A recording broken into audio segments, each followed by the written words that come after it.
Assalamualaikum warahmatullahi wabarakatuh. Kami dari kelompok 7 akan mempresentasikan hasil diskusi kami mengenai penyakit diabetes mellitus. Namun ada baiknya kami akan memperkenalkan diri terlebih dahulu. Nama saya Febrina Ayu Wulandari dan beberapa rekan saya yaitu Silvi Pratiwi, Rosita Rahmasari, dan Aisyah Arobiatu Rizkia. Teman-teman bisa lihat diagram di samping mengenai penderita penyakit diabetes mellitus di Indonesia dan di dunia. Prevalensi penyakit diabetes mellitus atau DM di dunia semakin meningkat dari tahun ke tahun. Menurut WHO, pada tahun 2000, jumlah penderita DM ini di dunia mencapai 171 juta jiwa dan diperkirakan meningkat menjadi 366 juta jiwa pada tahun 2030. Penderita DM di Indonesia pada tahun 2000 mencapai 8.426 juta jiwa dan diperkirakan meningkat menjadi 21.257.000 jiwa pada tahun 2020.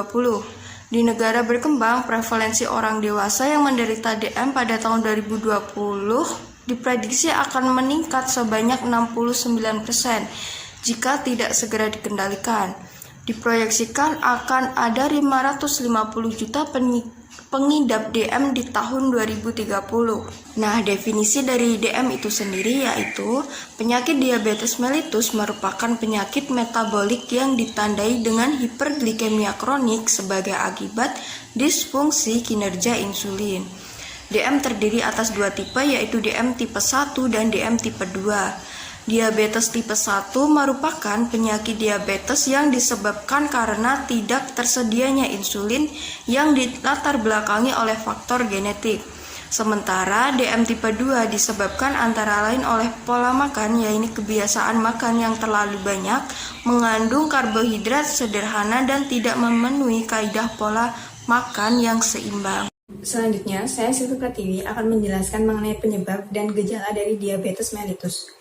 Diabetes mellitus sering juga disebut sebagai diabetes lifestyle karena penyebabnya selain dari faktor keturunan, faktor lingkungan, juga meliputi usia, obesitas, resistensi insulin, makanan, aktivitas fisik, dan gaya hidup penderita yang tidak sehat juga berperan dalam terjadinya diabetes mellitus. Kemudian, sumber lain juga menyebutkan beberapa faktor penyebab penyakit diabetes mellitus. Yang pertama ada riwayat keluarga. Faktor keturunan atau genetik mempunyai kontribusi yang tidak bisa diremehkan untuk seseorang terserang penyakit diabetes mellitus. Menghilangkan faktor genetik sangatlah sulit. Yang bisa dilakukan untuk seseorang bisa terhindar dari penyakit diabetes mellitus karena sebab genetik adalah dengan memperbaiki pola hidup dan pola makan. Yang kedua ada obesitas atau kegemukan. Kegemukan bisa menyebabkan tubuh seseorang mengalami resistensi terhadap hormon insulin. Sel-sel tubuh bersaing ketat dengan jaringan lemak untuk menyerap insulin. Akibatnya, organ pankreas akan dipacu untuk memproduksi insulin sebanyak-banyaknya sehingga menjadikan organ ini menjadi kelelahan dan akhirnya rusak. Faktor penyebab diabetes mellitus yang ketiga yaitu konsumsi makanan dengan kolesterol tinggi. Makanan berkolesterol tinggi juga diyakini memberikan kontribusi yang cukup tinggi untuk seseorang mudah terserang penyakit diabetes mellitus. Sehingga kita harus membatasi konsumsi kolesterol kita agar tidak lebih dari 300 mg per hari. Kemudian yang keempat, yaitu hipertensi atau darah tinggi. Kita harus tetap menjaga tekanan darah kita agar tetap di bawah 140/90 mm Hg. Jangan terlalu banyak konsumsi makanan yang asin-asin, karena garam yang berlebih memicu untuk seseorang terhidap penyakit darah tinggi dan pada akhirnya berperan dalam meningkatkan risiko untuk dapat terserang penyakit diabetes mellitus. Kemudian faktor diabetes mellitus yang terakhir yaitu terlalu sering mengkonsumsi obat-obat kimia. Konsumsi obatan kimia dalam jangka waktu yang lama diyakini akan memberikan efek negatif yang tidak ringan. Salah satu obat kimia yang sangat berpotensi sebagai penyebab diabetes mellitus adalah thiazide, diuretik, dan beta blocker. Kedua jenis obat tersebut sangat meningkatkan risiko terkena diabetes mellitus karena bisa merusak pankreas. Diabetes mellitus seringkali muncul tanpa gejala. Namun demikian, ada beberapa gejala yang harus diwaspadai sebagai isyarat kemungkinan diabetes mellitus. Gejala tipikal yang sering dirasakan penderita diabetes antara lain poliuria atau sering buang air kecil, polidipsia atau sering haus, dan polifagia atau banyak makan dan mudah lapar. Selain itu, sering pula muncul keluhan penglihatan kabur, koordinasi gerak anggota tubuh terganggu, kesemutan pada tangan atau kaki, timbul gatal-gatal yang seringkali sangat mengganggu atau pruritus, dan berat badan menurun tanpa sebab yang jelas. Baik, yang selanjutnya saya akan menjelaskan tentang mekanisme diabetes mellitus. Nah, pada tahap 1 sekresi fase 1 ini atau acute insulin secretion response atau biasanya disebut dengan AIR adalah sekresi insulin yang terjadi segera setelah adanya rangsangan terhadap sel beta. Nah, munculnya AIR ini itu sangat cepat dan berakhir cepat pula. Nah, pada sekresi fase 1 atau AIR ini biasanya mempunyai puncak yang relatif tinggi karena hal ini memang diperlukan untuk mengantisipasi kadar glukosa darah yang biasanya meningkat tajam. Nah, segera setelah makan, kinerja air yang cepat dan adekuat ini sangat penting bagi regulasi yang normal karena pada gilirannya berkontribusi besar dalam pengendalian kadar glukosa darah postprandial. Dengan demikian, kehadiran dari air yang normal diperlukan untuk mempertahankan berlangsungnya proses metabolisme glukosa secara fisiologis. Nah, air ini yang berlangsung secara normal bermanfaat dalam mencegah terjadinya hiperglikemia akut. Nah, setelah makan atau lonjakan glukosa darah postprandial atau postprandial spike dengan segala akibat yang ditimbulkan termasuk hiperinsulinemia kompensatif. Nah, selanjutnya setelah fase 1 ini berakhir, muncul sekresi fase 2 atau sustained phase, latent phase, di mana sekresi insulin ini kembali meningkat secara perlahan dan bertahan dalam waktu relatif lebih lama. Tugas pengaturan glukosa darah selanjutnya diambil alih oleh sekresi fase 2. Nah, sekresi fase 2 ini yang berlangsung relatif lebih lama, seberapa tinggi puncaknya secara kuantitatif akan ditentukan oleh seberapa besar kadar glukosa darah di akhir fase 1. Di samping faktor resistensi insulin, jadi terjadi semacam mekanisme penyesuaian dari sekresi fase 2 terhadap kinerja fase 1 sebelumnya. Apabila sekresi fase 1 tidak adekuat, terjadi mekanisme kompensasi dalam bentuk peningkatan sekresi insulin pada fase 2. Peningkatan produksi insulin tersebut pada hakikatnya dimaksudkan untuk memenuhi kebutuhan tubuh agar kadar glukosa darah atau postprandial tetap dalam batas-batas normal. Nah, dalam prospektif perjalanan penyakit fase 2 sekresi insulin akan banyak dipengaruhi oleh fase 1. Biasanya dengan kinerja fase 1 yang normal dan disertai pula oleh aksi insulin yang juga normal di jaringan atau tanpa resistensi insulin, sekresi fase 2 juga akan berlangsung normal. Dengan demikian, tidak dibutuhkan tambahan ekstra sintesis maupun sekresi insulin pada fase 2 di atas normal untuk dapat mempertahankan keadaan normoglikemia. Normoglikemia ini adalah keadaan fisiologis yang memang ideal karena tanpa peninggian kadar glukosa darah yang dapat memberikan dampak glukotoksiti, juga tanpa hiperinsulinemia dengan berbagai dampak negatifnya. Setelah tadi penjelasan di atas, dapat disimpulkan bahwa perjalanan penyakit diabetes mellitus ini pada awalnya ditentukan oleh kinerja fase 1 yang kemudian memberi dampak negatif terhadap kinerja fase 2 dan berakibat langsung terhadap peningkatan kadar glukosa darah atau hiperglikemia. Hiperglikemia ini terjadi tidak hanya disebabkan oleh gangguan sekresi insulin atau defisiensi insulin, tapi pada saat bersamaan juga oleh rendahnya respon jaringan tubuh terhadap insulin, gangguan atau pengaruh lingkungan seperti gaya hidup atau obesitas akan mempercepat progresivitas perjalanan penyakit.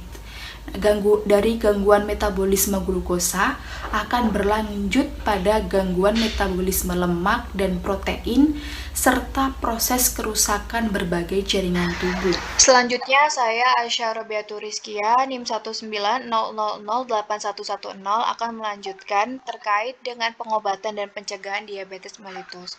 Seperti yang diketahui, diabetes mellitus itu disebabkan oleh kegagalan pankreas memproduksi insulin yang mencukupi atau tubuh tidak dapat menggunakan secara efektif insulin yang diproduksi.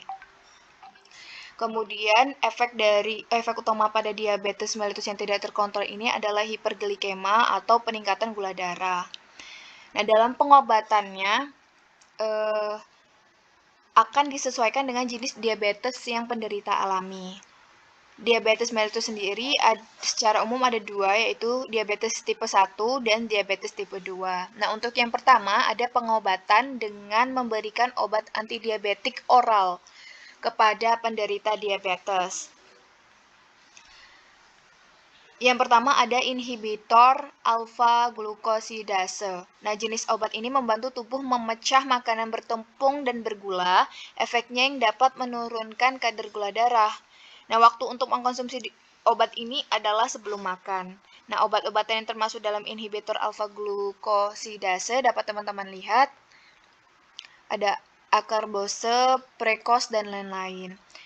Selanjutnya ada dipeptil peptidase 4 atau DPP4 inhibitor. Nah, inhibitor DPP4 ini membantu tubuh terus membuat insulin. Obat ini bekerja dengan mengurangi gula darah tanpa menyebabkan hipoglikema. Apa itu hipoglikema? Hipoglikemia yaitu gula darah rendah. Nah, obat ini mampu membantu pankreas membuat lebih banyak insulin. Obat-obat yang termasuk dalam kategori inhibitor DPP4 adalah alogliptin atau nenina, nesina, dan lain-lain. Selanjutnya, agonis reseptor peptida 1. Obat ini mirip dengan hormon alami yang disebut dengan inkretin yang berfungsi untuk meningkatkan pertumbuhan sel B dan berapa banyak insulin yang digunakan oleh tubuh. Nah, obat ini dapat menekan nafsu makan serta mengurangi berapa banyak glukagon yang digunakan tubuh untuk memperlambat pengosongan perut. Obat-obatan yang termasuk dalam kategori ini seperti albiglutida atau tanzeum dan lain-lain. Kemudian yang keempat ada meglitinida, yaitu obat yang membantu tubuh melepaskan insulin. Tapi dalam beberapa kasus dapat menurunkan gula darah terlalu banyak, maka dari itu perlu adanya rekomendasi dari dokter sebelum mengkonsumsinya. Karena jenis obat-obatan ini itu tidak untuk sembarang orang, tidak untuk semua orang. Adapun obat-obat yang dimaksud adalah nateglinida atau Starlink dan lain-lain. Kemudian yang kelima ada sodium glukose transport atau SGLT2 inhibitor. Nah, obat ini bekerja dengan cara mencegah ginjal menahan glukosa sehingga tubuh membuang glukosa melalui urin. Untuk kondisi dalam kasus di mana pengidap diabetes juga mengalami penyakit kardiovaskular atau gagal jantung atau penyakit ginjal, maka SGLT2 inhibitor ini direkomendasikan. Nah, yang termasuk dalam SGLT2 inhibitor ini adalah dapagliflozin atau Farxiga dan lain-lain. Kemudian yang terakhir ada sulfonylurea, yaitu salah satu obat diabetes terlama yang masih digunakan sampai dengan saat ini. Obat ini bekerja dengan merangsang pankreas dengan bantuan sel beta yang membantu tubuh membuat lebih banyak insulin.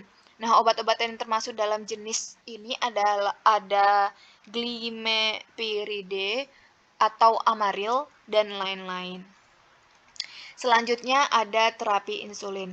Seperti yang diketahui, diabetes secara umum ada dua tipe, diabetes tipe 1 dan diabetes tipe 2.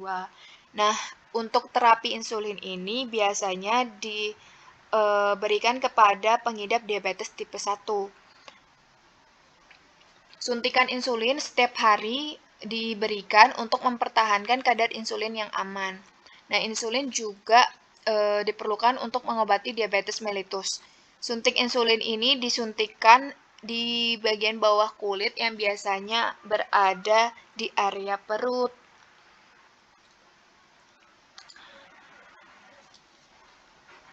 Nah, apabila pada diabetes tipe 1 cukup berat, maka transplantasi pankreas bisa dilakukan guna mengatasi kerusakan pada pankreas.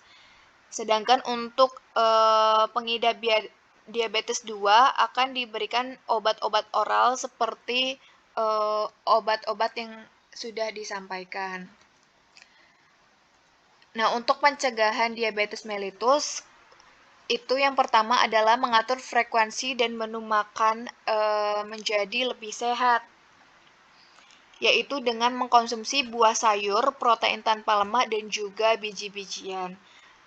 Perlu mengkonsumsi serat dan juga mengurangi beberapa jenis makanan, seperti tidak mengkonsumsi pemanis secara berlebihan, karbohidrat olahan secara berlebihan.